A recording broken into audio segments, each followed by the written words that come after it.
Hello मुलांनो, आज आपण उदाहरण संग्रह 36 पाहणार आहोत। उदाहरण संग्रह 36 मध्ये खालील पूर्णांक दशांश पद्धतीत लिहा असा प्रश्न सांगितला आहे आणि ते वाचायलाही सांगितलं आहे।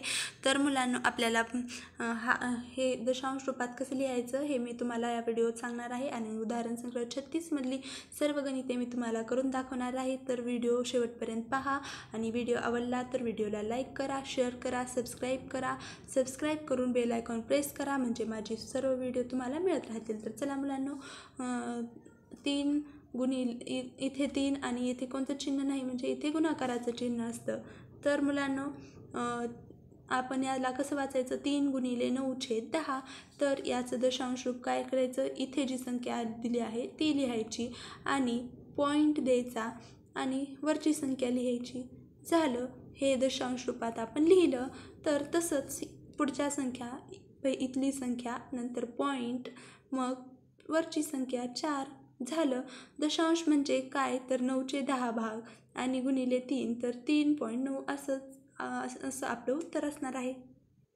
गणित क्रमांक 3 मध्येही तसंच, इकडली संख्या 5, पॉईंट वरची संख्या 3 आणि इथं संख्या दिली नाही, म्हणजे इथं कायच नाही, म्हणजे इथं 0, पॉईंट वरची संख्या 8। गणित क्रमांक 5 मध्येही इकडं काही संख्या दिली नाही, मग 0.5। पहा मुलांनो, उदाहरण संग्रह 36 आपला सोडवून झालेला आहे।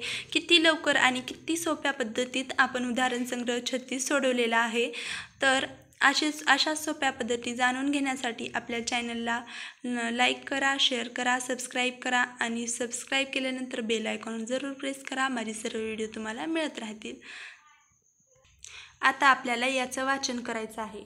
तर मुलांनो, ही संख्या कशी वाचायची, 3.9। तर याला आपण काय म्हणतो, दशांश चिन्ह। तर मी इथं तुम्हाला ही एक संख्या ही कशी वाचायची ते लिहून देते, 3.9। तर ही संख्या कशी वाचायची, 1.4, 5.3, 0.8, 0.5। झाला। उदाहरण संग्रह 36 मध्ये जो प्रश्न विचारलेला आहे की खालील पूर्णांक दशांश पद्धतीने लिहा आणि वाचा, हा व्हिडिओ आपला झालेला आहे। तर मुलांनो, आपल्या चॅनलला सबस्क्राईब करायला विसरू नका आणि सबस्क्राईब केल्यावर बेल आयकॉन प्रेस करा। धन्यवाद।